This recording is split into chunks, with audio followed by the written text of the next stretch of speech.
Le paludisme est une maladie infectieuse grave présente dans de nombreux pays tropicaux. Pour limiter sa propagation, les autorités sanitaires du Laos ont mis en place des programmes dédiés de contrôle et d'élimination du paludisme.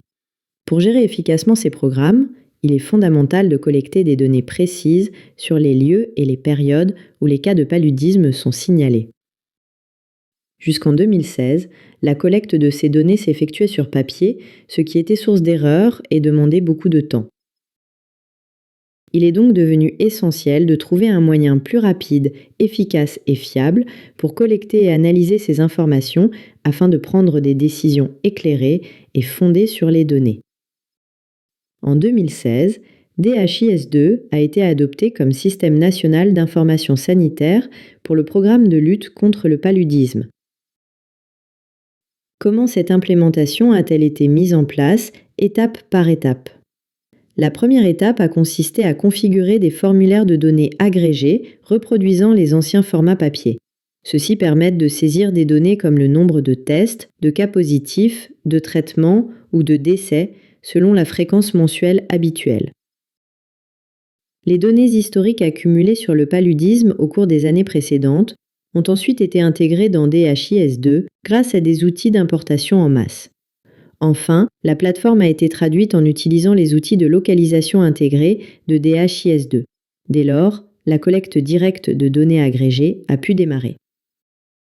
Quels ont été les avantages de l'utilisation de DHIS2 pour la collecte des données agrégées ?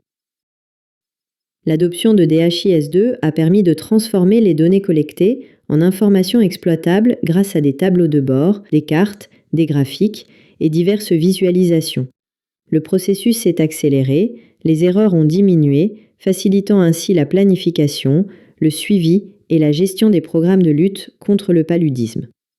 Pour les districts où le paludisme reculait suffisamment pour viser une élimination, il est devenu nécessaire de disposer d'informations plus détaillées sur chaque cas afin de permettre une meilleure analyse des données, d'orienter efficacement le dépistage et d'assurer un suivi des cas. Comment cela a-t-il été mis en œuvre ? En 2018, un nouveau module a été intégré à DHIS2. Dans le cadre de l'élimination du paludisme, le module Tracker a été ajouté pour enregistrer des données détaillées sur chaque cas individuel. L'adoption de Tracker a permis d'organiser et de planifier les actions de suivi au niveau de chaque patient, et non plus seulement à partir de tendances régionales ou nationales. En parallèle, dans les districts où la priorité restait la lutte contre le paludisme, les formulaires mensuels continuaient à être utilisés pour collecter des données agrégées. En 2019, le ministère de la Santé a pris la décision d'enregistrer chaque cas positif détecté comme une donnée individuelle dès sa détection, sans toutefois assurer un suivi longitudinal de ces cas. Pour cela, les anciens formulaires agrégés mensuels ont été remplacés par des formulaires d'événements. Ce changement a permis d'accélérer la transmission des données tout en améliorant la granularité de leur analyse. Grâce à l'agrégation automatique des événements dans DHIS2, les gestionnaires ont pu continuer à utiliser les tableaux de bord de données agrégés existants sans avoir à effectuer une double saisie. En résumé, DHIS2 a permis au Laos d'atteindre ses objectifs en matière de lutte contre le paludisme. DHIS2 a démontré une grande flexibilité, s'adaptant à l'évolution des besoins, notamment grâce à l'intégration d'exigences plus spécifiques et détaillées dans les rapports, sans nécessiter de système logiciel additionnel ni de saisie en double.